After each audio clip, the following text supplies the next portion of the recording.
संस्कार दीजिए बच्चों को, बिगड़ ना जाए। मिट्टी कुम्हार के पास है, चाहे तो चिलम बना दे, चाहे तो सुराही बना दे। सुराही पानी भरने की ठंडी रहती है, और चिलम गांजा पीने की गर्म रहती है। एक ठंडी है, एक मन को ठंडा करती है, एक मन को गर्म, एक दिल को ठंडा करती है, एक दिल को जलाती है। मिट्टी दोनों आपके पास है, क्या करना है? बच्चों को चिलम बनाना है या सुराही घड़ा, आपकी मर्जी। बच्चों को संस्कार अभी से देना पड़ेगा, बुढ़ापे में नहीं देंगे। जब बच्चे 15 साल के हो जाते फिर उन्हें संस्कार नहीं दिया जा सकता। जब बच्चे 2 साल के, 3 साल के, 4 साल के, 5 साल के, 6 साल के, 10 साल तक संस्कार। जब बच्चों के पांव बड़े हो जाते हैं, बाप का जूता बच्चों के जूते पे, जब बाप का जूता का बाप को 8 नंबर जूता लगता है, बेटे को भी 8 नंबर आ गया। बाप को 9 नंबर जूता लगता, बेटे को भी 9 नंबर लगने लगा। जब बाप के जूते का नंबर बेटे के जूते के नंबर के बराबर हो जाए, तब बच्चों को संस्कार नहीं दिया जा सकता। तब बच्चों के कंधे पे हाथ रख के बाप को चलना चाहिए। फ्रेंड बना के, दोस्त बना के बच्चों से दोस्ती कर लो। अब बच्चे सयाने हो गए, सब समझ रहे हैं, वो बड़े हो गए। इसलिए बच्चों को समय पर संस्कार दीजिए। यदि समय पे दे दिया तो फिर आपको फिर जीवन में देखने की जरूरत नहीं, वो संस्कार ही उनको रोकेगा। हमारा धर्म ही हमें बचाता है। मेरी मैंने ये बात कथा में एक बार कही थी, आज फिर दोहरा देता हूं। बचपन में हम एक ट्रक में थे।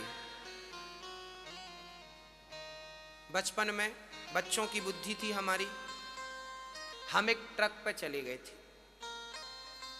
ट्रक पर कंडक्टरी करते थे। ट्रक को पहुंचते थे, टायर वायर बदलते थे, स्टपनी चढ़ाते थे।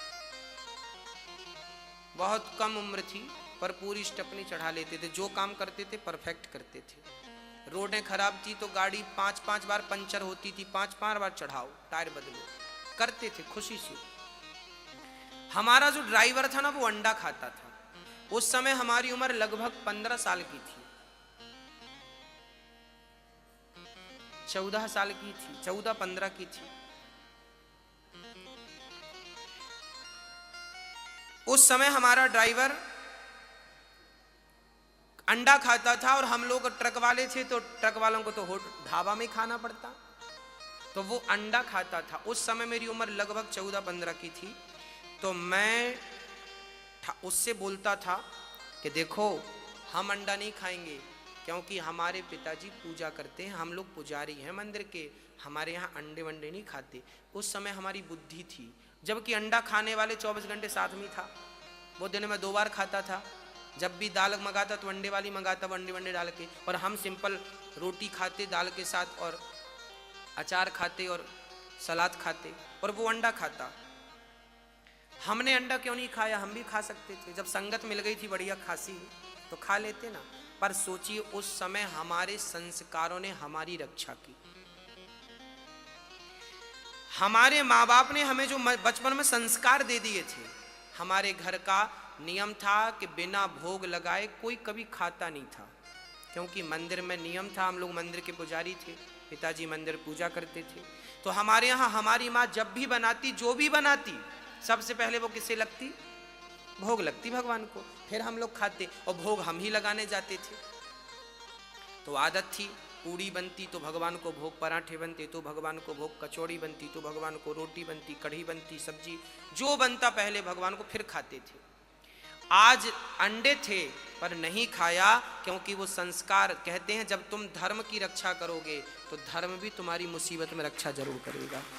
उस धर्म ने मेरी रक्षा की। तब से मेरा विश्वास हुआ कि चौराहे में जब तुम्हारे साथ कोई तुम्हारा नहीं होगा, कोई तुम्हारे साथ नहीं होगा, तब तुम्हारे संस्कार और तुम्हारे धर्म ही तुम्हारा मार्गदर्शन करेंगे। इसलिए धर्म का मार्ग पकड़ लो, वो अकेले में तुम्हारी रक्षा करेगा। अकेले में जब कोई तुम्हें सलाह देने वाला नहीं होगा, तब तुम्हारा धर्म, तुम्हारे संस्कार तुम्हें सलाह देंगे, तुम ही सलाहवान बनोगे। अंदर से आवाजें निकलेंगी कि ये सही और ये गलत, ये कर लो, ये ना करो। वो समय बहुत थोड़ा सा था, बीत गया, ठीक है। पर मुझे वो सबक दे के गया, आपके लिए समझाने के लिए सबक बन गया कि संस्कार यदि बच्चों में डाल दिया जाए, उसके बाद तुम बिगड़े हुए आदमी के संग अपने बच्चों को भेज दो, आपके संस्कार आपके बच्चों को बिगड़े के संग रहेंगे तो भी वो खुद नहीं बिगड़ेंगे, वो कोशिश करेंगे उनको भी बना दें। ये देखिए, ये गोल्ड है, सोना है, सोना और ये लोहा, ये लोहा है, ये सोना है। इन दोनों को हम बाल्टी में डाल दें और 1 साल बाद जाके देखें तो बताओ क्या बचेगा, क्या नहीं बचेगा? सोना बचेगा पर लोहा नहीं बचेगा। लोहे को कौन खा जाएगा? जंग खा जाएगी। जबकि सोने को जंग नहीं खाएगी, ना तो सोने की चमक कम होगी ना तो कीमत कम होगी, जबकि लोहे का अस्तित्व मिट जाएगा। ऐसे ही यदि आपने संस्कार दिए हैं बच्चों को, आपने बच्चों को संस्कार दिए हैं, धर्म की बातें समझाई हैं, तो धर्म और संस्कार तो सोना बनाता है, सोना बनता है। और यदि आपने कुसंग में डाल दिया बच्चों को, शराबी जुआड़ी मवाली बना दिया, तो वो लोहा बन जाएंगे। और लोहा यदि बन गए तो कुसंग क्या है? पानी। कुसंग क्या है? पानी। यदि आपका बेटा लोहा बना है तो कुसंग का पानी उसे समाप्त कर देगा, और आपका बेटा संस्कारी का सोना बना है तो कुसंग के बीच में जाएगा तो भी कुसंग उसका बाल भी बांका नहीं कर सकता। जैसे सोने का पानी कुछ भी नहीं बिगाड़ सकता, सोने का पानी कुछ बिगाड़ सकता नहीं बिगाड़ सकता। ऐसे ही संस्कारवान बच्चा यदि दुष्टों की संगति में चला भी जाए तो कुसंग उसका बाल भी बांका नहीं कर सकती। शराबियों के बीच में आपका बेटा चला जाए, जुआड़ियों के बीच में आपका बेटा चला जाए, वैश्याओं के बीच में आपका बेटा चला जाए, यदि संस्कार तरीके से दिए गए हैं तो उसे डरने की जरूरत नहीं। वो बिल्कुल शुद्ध बुद्ध गया था, शुद्ध बुद्ध वापस आएगा। बाल विवाह का नहीं कर सकता कोई उसका। संस्कार बहुत बड़ी चीज है, धर्म बहुत बड़ी चीज है। हमें लोहे की बेड़ियां क्या बांधेंगी? हमने तो संस्कार की बेड़ियां डाल रखी हैं अपने हाथ पांव में। बच्चों को भी बेड़ियां डालिए। कौन सी? संस्कार की, ताकि आपके बच्चे सुखी और सुरक्षित रहें।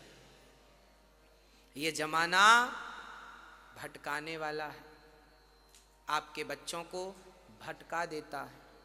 संगत मिल जाए तो अच्छे खासे भी, कैकई जैसी माँ भी कुसंग पाके बिगड़ गई कि नहीं? कुसंग से सावधान रहना मेरी माँ। अच्छे खासे लोग कुसंग में बिगड़ गए, मैंने अपनी आंखों से देखा। कैकई बिगड़ गई तो हम किसकी बात करें फिर? कैकई राम से बहुत प्यार करती थी, पर मिली कुसंग मंथरा का तो कैकई कहती राम को वनवास भेज दो, नहीं मैं मर जाऊंगी। और पहले कहती थी मैं राम के बिना मर जाऊंगी, पहले कहती थी मैं राम के बिना मर जाऊंगी, और अब बोल रही है नहीं भेजोगे तो मर जाऊंगी। ये प्रभाव किसका था?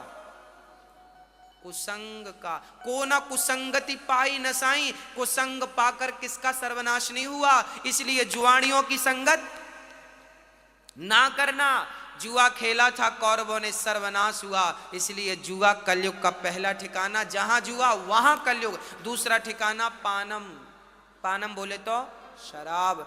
जुआ के साथ साथ शराब बिल्कुल ना पीना। शराब तो बहुत खतरनाक है, शराब पियोगे तो नाश नहीं होगा, सर्वनाश हो जाएगा। कृष्ण का 56 करोड़ यदुवंशी आपस में लड़के मर गए, सर्वनाश हो गया।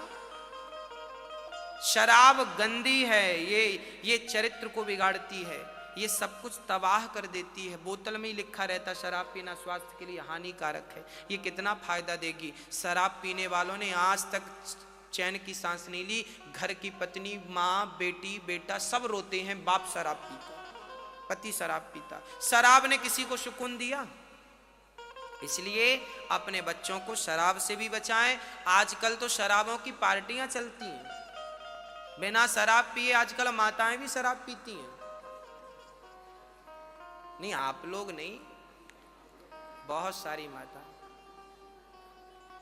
आप लोग, एक सज्जन मेरे पास आए, बोले गुरु जी आप भी पियो। हमने कहा क्या? बोले गरम गरम निकाली अंगूर की, पी लो। हमने कहा पिएंगे तो क्या होगा?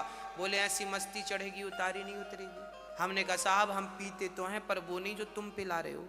हम कौन सी पीते हैं? हमने कहा जाम पर जाम पीने से क्या फायदा, रात बीती उतर जाएगी। हरिनाम का जाम पी ले बंदे, तेरी जिंदगी सुधर जाएगी।